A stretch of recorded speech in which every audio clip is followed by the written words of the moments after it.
Here's your daily Tottenham news headlines this lunchtime with me, Harry Scarfe. So let's crack straight into it. Thank you very much for coming back to the channel. So let's actually read through the news and kind of discuss it. We'll start with news from Football Insider. The report that Tottenham are working on a deal to sign Jacob Ramsey in addition to Mohammed Kudus. Spurs' recruitment team have been long-term admirers, and Thomas Frank is believed to be a big fan of the Aston Villa midfielder too. The club have already held talks with his agent over a football transfer. I think this would be a very good addition, very good signing. I like players like Eze, but Jacob Ramsey feel a more natural fit to us and to Thomas Frank's new system, however that may look. Remains to be, seen. So unclear at this moment in time. For example, what formation he will play. One thing's for sure is that Ramsey feels more right. Someone that can play the 8, can play the 10, and I think just feels naturally right and will allow us to move on. Potentially other midfielders again if the offer is right. I think Ramsey would be a really smart bit of business. So that is the latest on this. Was not coming from a top source at the moment, but it's one to certainly watch with Ramsey, because Villa could look to generate some funds this window, and Ramsey being homegrown, being English, it wouldn't come cheap though. It wouldn't come cheap because I don't think he signed any new deal that long ago at all. But moving on to the next story from Matt Law, and that is that there is a current belief that Tottenham will not pursue a move for free agent Kyle Walker-Peters, who's just left Southampton. Tottenham have only internally discussed a move for Kyle Walker-Peters as of yet, nothing more than that. So it looks like this is unlikely. I think Kyle Walker-Peters will attract a little bit of interest.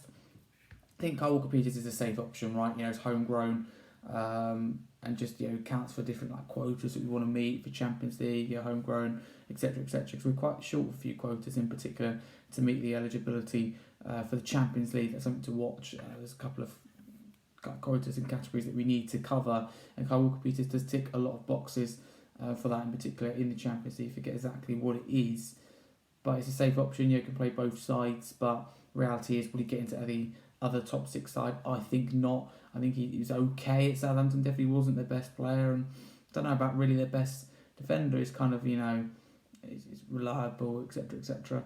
But there's nothing more to that. I think good going forward, but defensively there's question, to be asked. He's not getting any younger. I just don't think he's done enough to even show that he's Premier League quality at this moment. Gone back a few years, I would have gone yes, but it feels like the safe option. It feels like something that makes sense. It feels like would be a club signing, but in terms of ambition, where we want to be, where we aspire to be, to get back in the top 6 and long-term achieve sustained success, we have to avoid players like Kyle Walker-Peters, in my opinion anyway. Moving on to the next story from Alex Crook from TalkSport, who reports that Tottenham's bid for Mohammed Kudus included add-ons that will only kick in if they win the Champions League or Premier League. We did speak about this in a previous episode. It's just unrealistic. It's realistic if we, are a team that show ambition in the transfer window, a team that gets deals done like Arsenal are doing now, like Liverpool have already, signing players.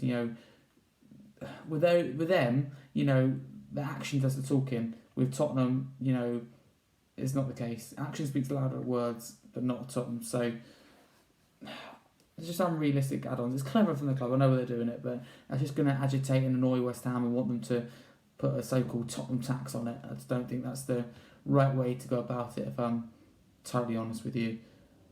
Next, Alistair Gold says that Spurs are in ongoing talks with goalkeeper Josh Keeley over a new contract. There are plenty of clubs interested in taking Keeley on loan. Alistair Gold, I think this would be right. Listen, let Fraser Forster leave. We've got Bakary, obviously Kinski, and then Whiteman's left, so we've got Aston. So we've got those 3 doing the fourth. I think we probably should look to loan Josh Keeley. I think probably lower Premier League is probably a bit bold. But lower Premier League or more, hopefully like upper Championship or kind of a decent Championship outfit, I think would be right for him. I think that would be realistic. It would be a jump up, and I think Leighton Orient really liked both Jamie Donnelly and Josh Keeley. I think Keeley is really good, penalty saves, and so I think a lot of clubs will happily snap him up. I don't think we should be selling him permanently. I think a loan would make sense. So again, one to monitor. I think the feeling is that he will leave the club. He's not going to get any minutes if he does stay. Next, ex-West Ham employee with quite a few followers on X, 162,000, is co-owner of the West Ham Way, who often is reliable. It's important to note this. West Ham, he says that West Ham are expecting Spurs to come back with an improved offer in the next day or so with Mohammed Kudus. So it looks like a second bid is imminent, one we won't give up on. It won't come cheap. I think his £85 million release clause finishes something like the 10th, 15th of June. July rather. So that's one to watch. I think we'll wait a few days. So maybe the latter end of the week.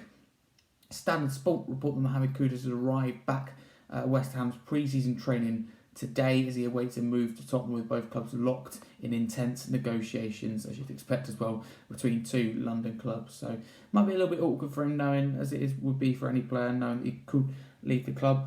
He's not like very toys out the pram by the seams of things from reports saying, I want to leave, etc. But however, does seem very keen on the Spurs move, and we know that we're keen to bring him to the club. I think he's a decent, as I said before, alternative to Simmons, to Eze, to Mbeumo. They're definitely better out there. Some of the names that I mentioned are better, if not all of them. Kudus' stats are a cause for concern. However, let's not kid ourselves here. We're talking about a good player that would improve our forward line. Graham Bailey reports that Mohammed Kudus has rejected a late approach from Bayern Munich because he is set in his mind on completing a Tottenham Hotspur transfer this summer window. Kudus has informed West Ham that he's only focused on signing for Spurs. Okay, that went down well.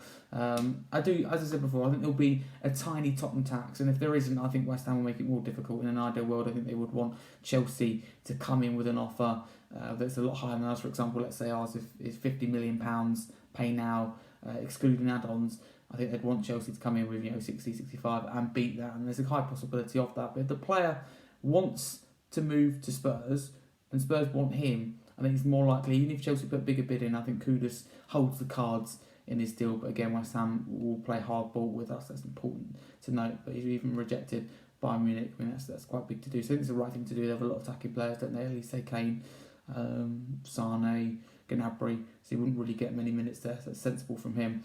And the last story to discuss this afternoon is that Japanese centre-back Kota Takai is seen at an airport early this morning on his way to London ahead of an imminent but all confirmed move to Tottenham. It was actually really late last night in the early hours of this morning. So yeah, all but confirmed to sign him. Like you suspect that he will go out on loan, I would have thought.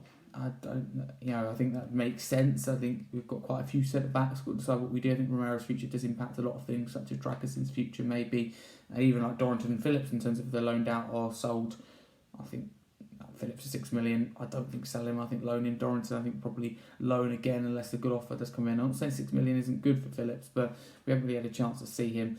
The only one I'm thinking is players like Dragaston. Do we maybe look to a loan? Is he not right for the system? Time will tell. That's what pre-season is about. I just hope we can bring these players in before we really get close to the start of the season, so Frank can have pre-season with them to get up to grips with the system and see what they're like, and also see what gaps we're missing and where we can really target in the market as well. So yeah, of course, patience is needed. But Kota Takai, I'm not going to be totally honest with you. I don't know a lot about him. It's always nice to have a Japanese international come to the Premier League from the K-League. It is rare, and it's the most expensive player coming from the K-League as well that's been Japanese to the Premier League anyway. So that's quite exciting. It'll be a good chance to get to see him.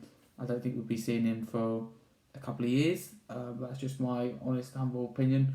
But again, we'll have to see. He was pictured at the airport. I'm not sure which airport, but there we go. That is your headlines this lunchtime. A lot to talk about. Just to recap, we've got Kudus, news on Kudus, Walker Peters, which seems unlikely. Kudus seems more likely to come up for a second bid, and just how he wants Tottenham. We're kind of reiterating all of that. And also, Kota Takai has been seen at an airport. So I would argue it's all positive in my opinion, but you may feel otherwise. But as always, please do get involved in the comments below. But if you're interested in following me and supporting, my own personal work, you can follow me at Scarfe22 across all socials. I'm a young 16-year-old football content creator and YouTuber and podcaster.